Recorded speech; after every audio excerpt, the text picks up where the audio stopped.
उमूर में मर्तबे बुलंद किए और ईसा इब्ने मरियम को हमने खुली हुई निशानियां अता की और रूहुल कुदस से उनको मदद दी।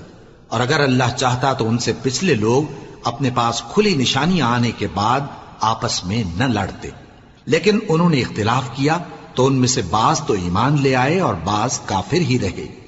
और अगर अल्लाह चाहता तो ये लोग बाहम जंगो किताल न करते, लेकिन अल्लाह जो चाहता है करता है।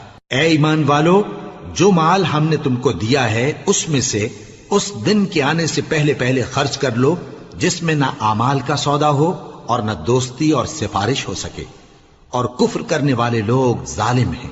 अल्लाह वो माबूद